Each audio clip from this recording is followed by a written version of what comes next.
VJ Edgecombe is already turning heads in Summer League, and it's easy to see why the Sixers used the 3rd overall pick to get him. He's a dynamic two-way wing with elite athleticism, and he's showing flashes of the shot creation and defensive energy, along with the motor that made him one of the most exciting prospects in the draft. Today, we're breaking down the film to see how his game translates to the Philly system and why he might be ready to contribute sooner than expected. So stick around. This could be the rise of a new fan favorite in Philly. Kick out to none. Now let's kick this whole thing off by talking about how Summer League has gone for VJ so far. And while overall he has had some highlights and some really good games, I think he dropped a darn near triple-double in a game where he had over 25 points. But he has struggled with efficiency so far. He's only shooting, I believe, like 15% from three. Overall, he's not shooting that well from the field in general. But he's having moments, and we'll talk more about where some of these struggles might be coming from, but he's also showing you why he's so exciting.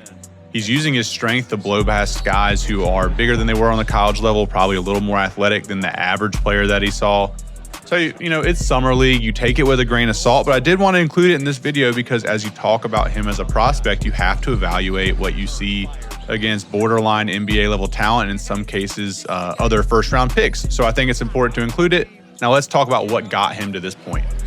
When you take a look at his college stats, it's not hard to see that he was an extremely productive player. Averaging 15 points a game and chipping in other parts of it are highly impressive, especially on the major conference level. Was incredibly efficient, good free throw shooter, which translates well to the NBA and his ability to shoot there. All in all, a fantastic season. Now, when you start combing through the film on VJ Edgecombe from his time at Baylor, there's a few things that stand out, but what jumps off the page at you the most and starts screaming NBA player is his elite level of athleticism. He is a menace in transition. He can pick lanes really well on defense, get steals and go the other direction. But he's just someone that kind of has to scare you a bit if you're a defensive player, because if you're standing around the rim and a shot goes up, like he had multiple putback dunks last year that just wowed you, that really kind of got you excited for him and what he brings to the court. And, that's something you can't teach, is just his innate level of athleticism. Now, that translated pretty well when you talk about him being a good dunker. He had 33 dunks last year, really attacked the rim ferociously.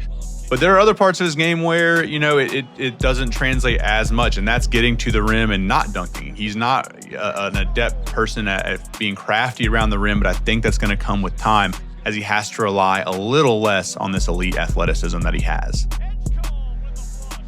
And you might be saying to yourself, well, cool, he's a good athlete. There are loads of great athletes. What makes him worthy of the number 3 pick?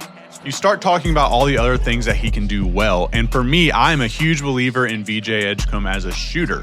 So his numbers last year, they don't jump off the page and wow you. Overall, he shot about 33.5%, 34% from 3 overall. But when you start looking at his splits and where he was actually really effective, catch and shoot looks last year, he was about 36% overall. But then you look at the difference between even those two. So when he was guarded on catch and shoot looks, and it's about a 30% clip, so not great. On unguarded looks, he was all the way up to 46.7%, it's called 47% from 3. That's highly encouraging. Along with his high free throw percent from college, those are the type of indicators that make you think that this person can really grow a lot as a shooter with elite level training, and he has this ability to be able to be a really good knockdown shooter. Now, offensively, he also shows the ability to be a good pick and roll ball handler with an ability to get downhill and finish at the rim. This ties into what I said about him not being great around the rim earlier. It's a weird situation where when he gets downhill fast and uses his strength and shields off defenders and goes up normally, it looks really good to me and looks super fluid and very strong. He has a tendency, however, to get off balance and do weird things with the ball and with his body to avoid contact, and that's when he really runs into some trouble. And you'll even see on some of these makes, they don't look all that great.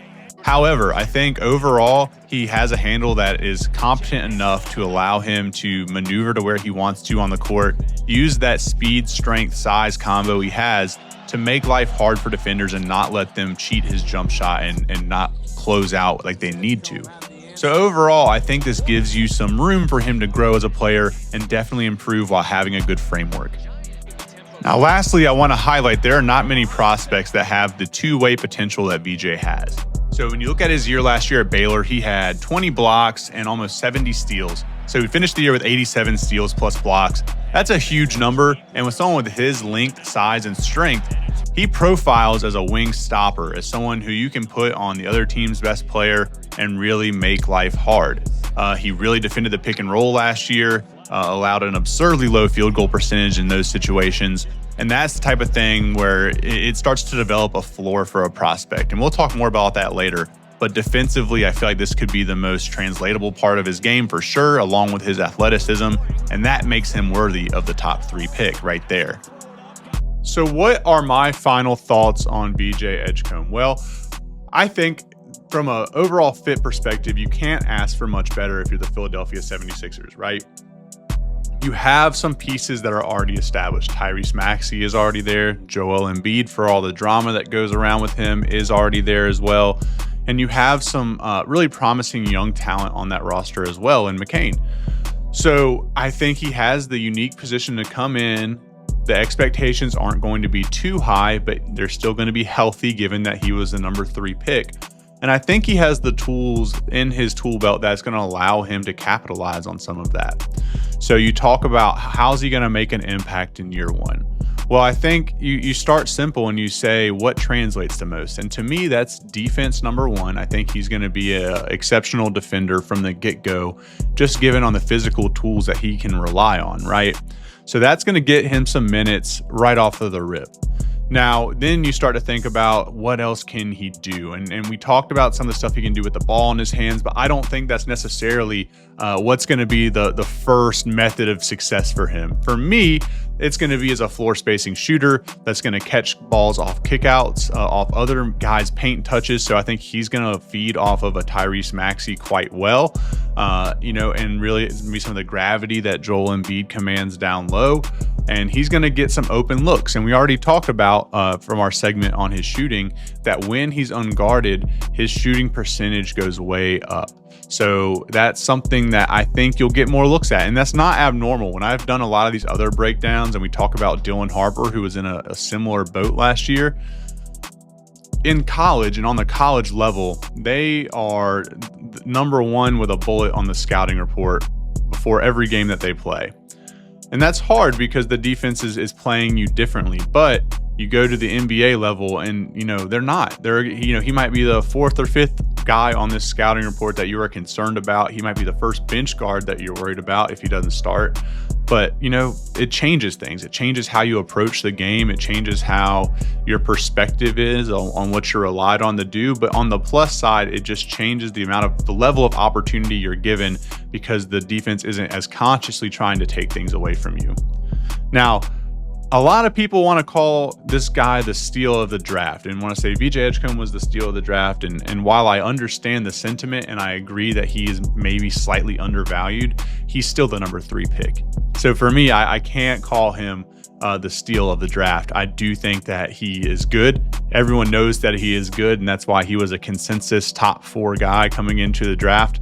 But I do like this landing spot as compared to others, and I think that he as a prospect is really interesting because he is the best 2-way prospect in this draft, and I don't think it's quite that close. I mean, Cooper Flagg is a different level of talent, so I kind of exclude him from some of these lists.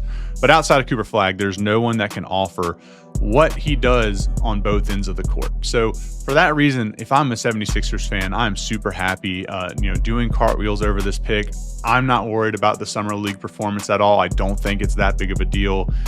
Summer League is Summer League, and guys approach it differently, and there's really no way to correlate that to success. It's like spring training in baseball. What's going to happen kind of just happens there, and it doesn't necessarily equate to a really good year the next year. But 76ers fans, it's your time to let me know what you think. Please drop a comment below. Let me know where you thought I was spot on, where you thought I was wrong. I love to hear it. Love to talk with you guys in the comments. I just love talking basketball. I mention this almost every video, but I played basketball in college. I coach basketball now. I live and breathe the stuff. Love looking at film. If you have another player you want me to take a look at as well, please let me know. I can look up most college or NBA players, but I appreciate all you guys being here with me on this one. I will have more of these out and covering the draft, and those will come out over the next few weeks. Hope you stay tuned and subscribe if you want to see that content come out, but I'll catch you guys on the next one.